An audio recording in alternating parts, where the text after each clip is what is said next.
घर स्ट्रॉन्ग तब बनेगा जब ठेकेदार ये 20 चीज़ें आपके घर में करेगा। अगर ये 20 चीज़ें नहीं कर रहा है वो आपके घर में, तो मेरे ख्याल में घर कमज़ोर बन रहा है। भले उस पर आप 10 लाख लगा लो, 15 या 20 लाख रुपया, बाद में क्रैक्स भी आ जाएंगे, घर कमज़ोर पड़ने लग पड़ेगा, मेंटेनेंस मांगेगा, तो वो जो पैसे लगाए होते हैं बेफालतू जाते हैं। तो जब भी घर का काम किसी को दो, ये वीडियो देख लेना, जो मैं 20 बातें बताऊँगा वो चेक करते जाना जब भी घर की कंस्ट्रक्शन करवाओगे। नहीं तो अपने एग्रीमेंट में लिखवा लेना कि हमें ऐसा काम नहीं चाहिए। शुरू किससे करता हूँ? फुटिंग से, फाउंडेशन से। इंपॉर्टेंट चीज़ है, उस पर ध्यान नहीं देते हैं। तो पूरा देखना, वीडियो लंबा है। फुटिंग की डेप्थ मैंने ठेकेदार देखा है कि बोलते हैं यार 3 से 4 फीट बहुत है, 5 फीट बहुत हो गया। आपने तो 1 स्टोरी या 2 स्टोरी या 3 स्टोरी बनानी, 5 फीट कौन देता है? देखो, डेप्थ भी कौन डिसाइड करता है? हमारा इंजीनियर डिसाइड कर रहा है कि उसने देखा है कि 3 स्टोरी बनेंगे, फ्यूचर में 2 स्टोरी, भले 1 स्टोरी बन रही है, लेकिन मिट्टी की क्वालिटी मैटर करती है ना। अगर लूज मिट्टी होगी, 3-4 फीट गड्ढा करोगे तो बाद में गिरने के चांसेस हो जाते हैं। तो 5 से 6 फीट जितना उसने गहराई कही है डेप्थ करने को, उतनी डेप्थ करके ही अपनी घर बनाओ। अगली प्लिंथ बीम की हाइट होती है। कुछ ठेकेदार क्या बोलते हैं 2 से 2.5 फीट बहुत है। इतनी कौन सा रोड ऊपर होने वाला है, कौन सा पानी अंदर आने वाला है? देखो, डेवलपमेंट इंडिया की चल रही है अभी। रोड मतलब मैं बोलता हूं 3-4 साल बाद एक लेयर डल गई होती है, 20-25 साल बाद वो 2.5 फीट आपके लेवल तक पहुंच जाएगा। 2.5 फीट नहीं भी पहुंचेगा, लेकिन पानी का लेवल होने वाला है ऊपर, तो पानी अंदर भी आएगा और रोड ऊंचा हो गया तो दिक्कतें आने वाली हैं। तो आपको कम से कम 3 फीट इस समय लेके चलना पड़ेगा अपने प्लिंथ की हाइट। तो प्लिंथ के नीचे ब्रिक वर्क करवा लो या प्लम कंक्रीट करवा लो, अपने प्लिंथ की हाइट बढ़वा लो। ठेकेदार के बहकावे में नहीं हो, जो आपको 2-2.5 फीट देगा वो दिक्कत आएगी। और 4 इंच की जब दीवार हम देते हैं, हमारा काफी पैसा बचता है। लाख से 1.5 लाख रुपया हमारा घर की कंस्ट्रक्शन में बच जाता है। सबसे पहला काम क्या करना है, जब भी 4 इंच की दीवार आपको देनी है, जो आपके पिलर और बीम की डिटेल है वो हमेशा कहां से लेनी है? एक एक्सपीरियंस्ड स्ट्रक्चरल इंजीनियर से। और एक्सपीरियंस स्ट्रक्चरल इंजीनियर कौन सा होगा? जिसने 10 से 15 साल काम करते होंगे एज ए स्ट्रक्चरल इंजीनियर, उससे वो डिटेल लेनी है। तो आप पूरे घर में 4 इंच की दीवार दे सकते हो। दूसरी चीज आपको क्या करना है, जब भी 4 इंच की दीवार देनी है, जो इसमें ईंट यूज करनी है, ब्रिक यूज करनी है, ए क्लास ब्रिक यूज करनी है। ए क्लास ब्रिक कौन सी हो गई? जो ऐसी ब्रिक है एक कलर की वो ब्रिक सारी दिखे। आजकल 2 किस्म की ब्रिक्स आपको देखने को मिलेंगी। एक येलोइश कलर मिलता है, येलो कलर की होती है, वो इलेक्ट्रिक भट्ठे में वो ब्रिक बनती है। अगर वो है बहुत अच्छी है। और ब्रिक अच्छी देख के आइडिया तब लगता है कि अगर उसके चारों जो कोने हैं वो एकदम सुरक्षित है, कोई टूटा फूटा कोना नहीं है, तो वो अच्छी ब्रिक है। क्योंकि उतारते चढ़ाते 2nd क्लास ब्रिक या 3rd क्लास ब्रिक टूटती है, A क्लास ब्रिक इतनी जल्दी टूटेगी नहीं। और जब एक दूसरे को बजाओ ब्रिक को, तो वो आवाज करती है अच्छी सी। तो मतलब यही है कि ब्रिक अच्छी क्वालिटी की आपको लगानी पड़ेगी। और वो ईंट आपको पानी में डुबो के रखनी है 24 घंटे। अगर डुबो नहीं सकते तो उसको पानी पिलाओ, एक दिन में कम से कम 10 बार पानी पिला दो, तब दीवार पे उसको लगाना। नहीं तो होगा क्या, जो आपने मसाला बनाया होगा ना मोटार, उसका पानी वो खींच लेगा। जब वो ब्रिक उसका पानी खींच लेगी तो आपका जो मसाला है वो सूखा भूसा रह जाएगा। तो वो दीवार में इतनी शक्ति नहीं आ जाएगी, दीवार टूटने के चांसेस रहते ही रहते हैं। अगली चीज आपको क्या करनी है, जो भी रेशो बनानी है सीमेंट सैंड की रेशो, जिससे हम क्या करने वाले हैं, उस ईंट को जोड़ने वाले हैं एक दूसरे से, वो 1:5 बनानी है। 1:5 क्या होता है?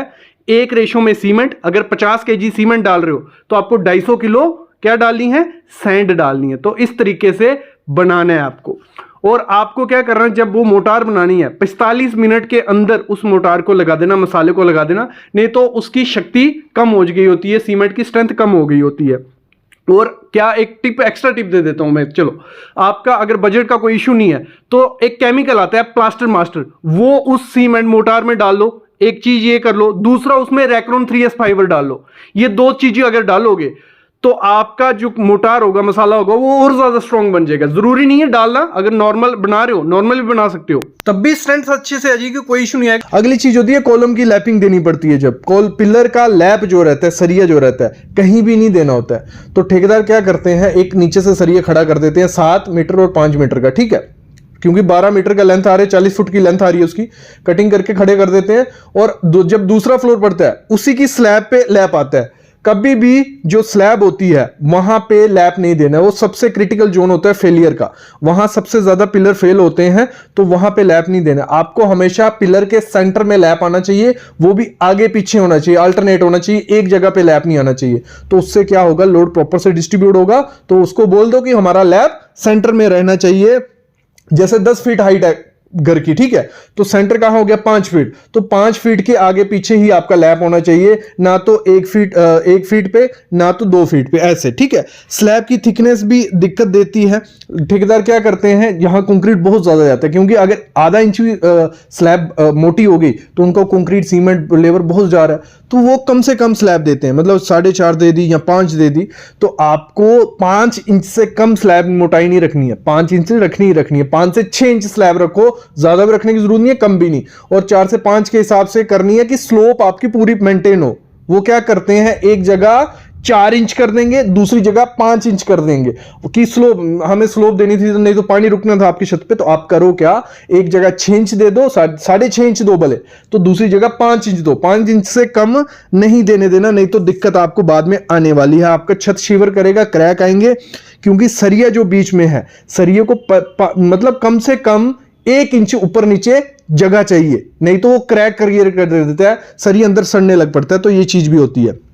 जब भी प्लास्टर होता है, देखो ठेकेदार को काम दिया तो वो बोलेगा आपने फॉल सीलिंग करवानी है, तो मेरे ख्याल में प्लास्टर की जरूरत नहीं है, एक्स्ट्रा खर्चा है, एक्स्ट्रा लेबर है, तो आपको प्लास्टर करवाना ही करवाना है। भले फॉल सीलिंग करवा रहे हो, उससे होगा क्या, जो नमी रहती है, मॉइस्चर रहता है, आपकी पीओपी को खराब कर देता है।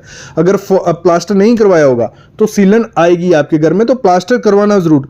फिर बहुत बड़ी गलती करते हैं, जैसे आपने ड्राइंग तो बना ली, कई जगह ड्राइंग नहीं बनाई जाती है, जब ठेकेदारी सब कुछ कर रहे हैं, चलो ठीक है, तो वो क्या करते हैं, लटक बीम नहीं देते हैं। लटक बीम कौन से हो गए, जो बीम नीचे दिखते हैं वो बीम घर में कम देते हैं, वो करते हैं स्लैब बीम दे देते हैं पूरे घर में।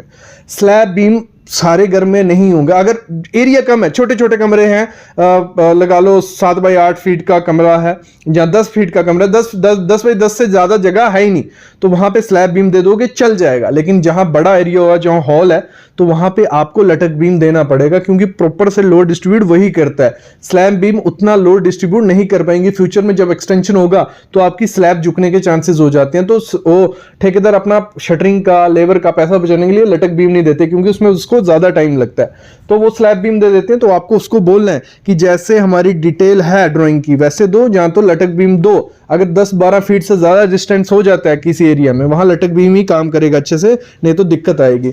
कुछ ठेकेदार क्या करते हैं, देखो हमारा बिल कैसे बनता है, स्लैब को मेजर किया जाता है, तो वो क्या करते हैं, स्लैब बढ़ाते हैं। 2-2.5 फीट छज्जा बहुत इनफ होता है, इतना ज्यादा जरूरत नहीं होता है कि पानी नहीं लगता है अंदर, 2-2.5 फीट बहुत है। तो वो क्या करते हैं 3, 3.5 या 4 फीट दे देते हैं, क्योंकि जितनी ज्यादा बड़ी स्लैब होगी, छज्जे को भी मेजर किया जाएगा, तो उतना ज्यादा उनका बिल बनेगा। जैसे रेट हुआ 1800 रुपए पर स्क्वायर फीट, तो पूरी स्लैब अगर ऐसे आपकी 1000 स्क्वायर फीट है, छज्जा निकाल दिया 200 स्क्वायर फीट बढ़ गया, तो 200 × 1800 करोगे, देखो ना एक्स्ट्रा बिल बनेगा। वो बिल फ्री का है, क्योंकि उसके नीचे तो छज्जे के नीचे कुछ नहीं आया, तो वो छज्जा भी लिमिटेड निकालना जितना आपको उसकी जरूरत होगी। अगली चीज क्या करते हैं ठेकेदार, लिंटल और कंक्रीट बैंड नहीं देते। लिंटल क्या हो गया, हमारा 7 फुट पे जो आता है खिड़कियां दरवाजों के ऊपर, वो बहुत इंपॉर्टेंट होता है, उससे क्रैक बढ़ते नहीं है और आपके घर को पकड़ के भी रखता है वो लिंटल। और कंक्रीट बैंड होता है जहां खिड़कियों के नीचे होता है, पूरे घर में कंक्रीट बैंड दोगे आपके घर में क्रैक भी नहीं आएंगे, घर को पकड़ के रखेगा। ठेकेदार नहीं देते हैं, वो क्या करते हैं सीधी दीवारें चढ़ाएंगे, स्लैब डाल देंगे, क्योंकि उनका लेबर बच रहा है, मटेरियल बच रहा है, टाइम बच रहा है, सरिया बच रहा है। तो आपको अपने घर में लिंटल और छज्जा जरूर देना, नहीं तो फुली सुजेशन तो वो तो देते रहेंगे, बस आपको उससे नहीं जाना है उनके साथ। अगली चीज है वॉल थिकनेस।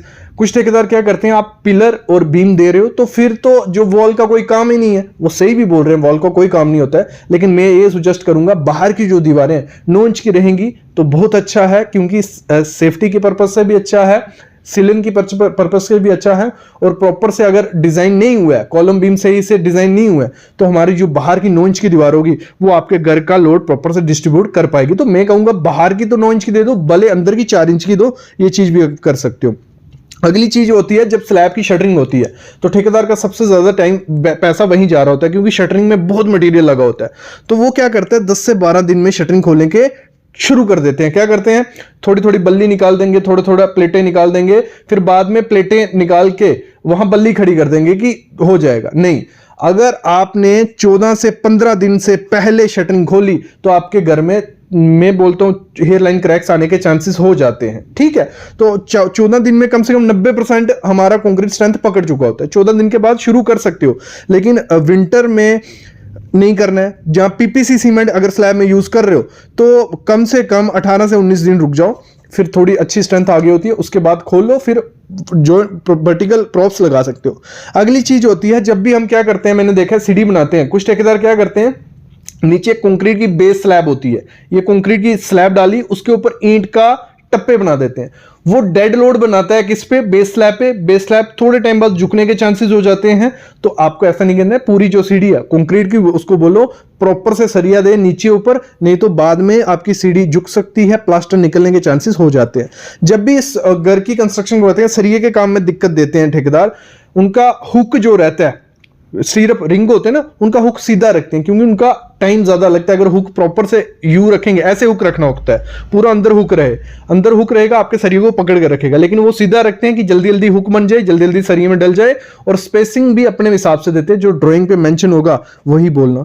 जब भी टाइल लगाई जाती है घर में, वो क्या करते हैं, सीमेंट से वॉल टाइल चिपका देते हैं, भले वो 7-8 फीट 9 फीट पे टाइल लगा रहे हैं। देखो, जब जैसे जैसे टाइल की हाइट बढ़ती जाती है, उसके गिरने के चांसेस और ज्यादा हो जाते हैं, और बड़ा प्लैंक लगोगे और गिरेगा। तो उसके लिए टाइल एडिसिव, टाइल केमिकल जो आए हैं, अलग हाइट के लिए अलग टाइप का केमिकल होता है, तो उसी हिसाब का केमिकल यूज करके लगाना, सीमेंट से कभी नहीं लगाना।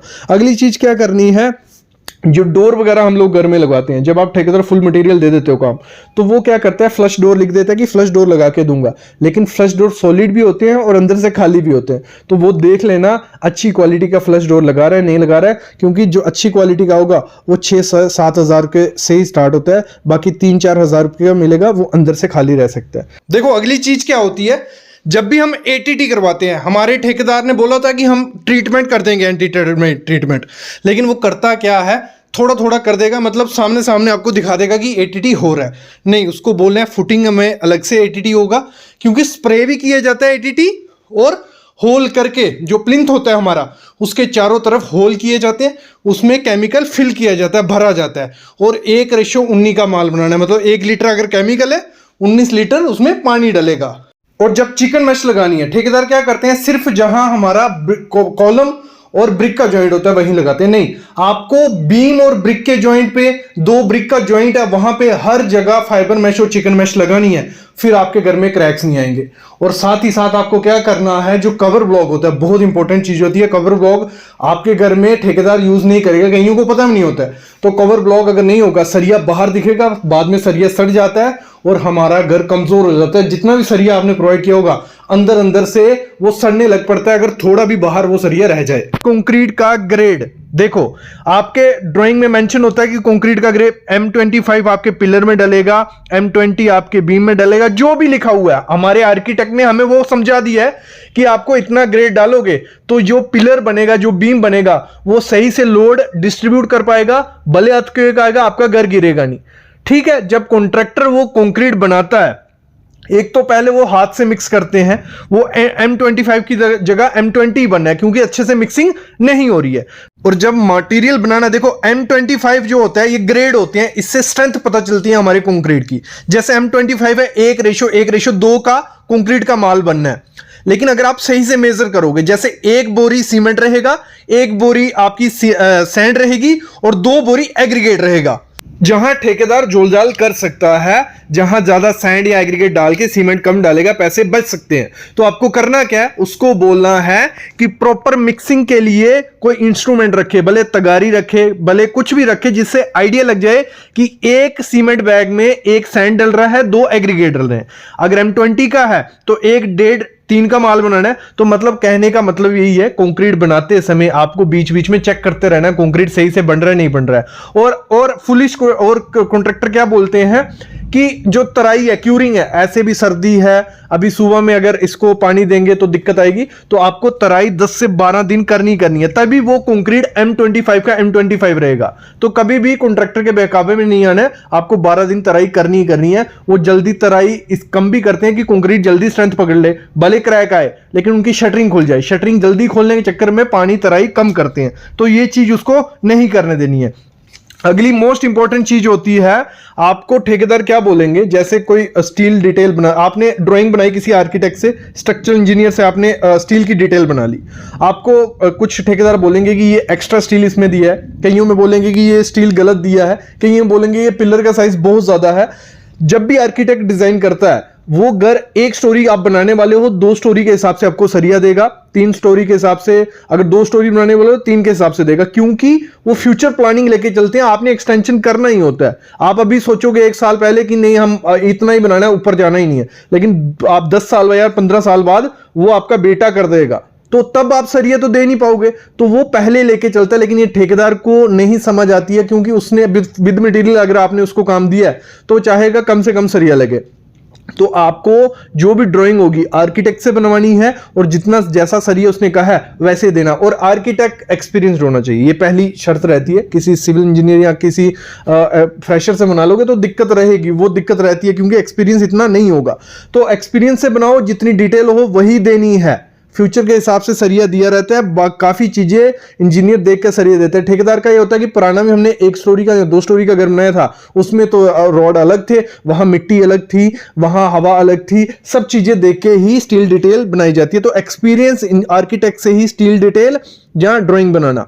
और साथ ही साथ मैं कहूंगा, जब भी डिटेल बनाओ सब डिटेल बनाओ, प्लम्बिंग की डिटेल भी बनाओ, क्योंकि क्या होता है लोग सब डिटेल बना देते हैं, स्टील वगैरह दे देते हैं, जब प्लम्बिंग पाइप डालने की बात आती है तो कहीं से बीम कट रहा है, कहीं से कॉलम कट रहा है, तो वो स्ट्रेंथ वैसे डिक्रीज होगी। तो बीम कॉलम आपके कभी भी प्लम्बिंग के काम के लिए नहीं कटने चाहिए। तो अगर ऐसी प्लम्बिंग डिटेल आपकी होती है तो बहुत बढ़िया है।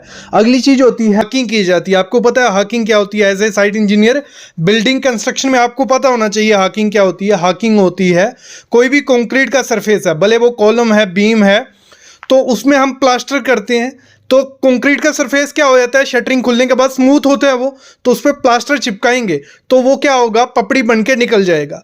तो उस पर क्या किया जाता है, हाकिंग किया जाता है।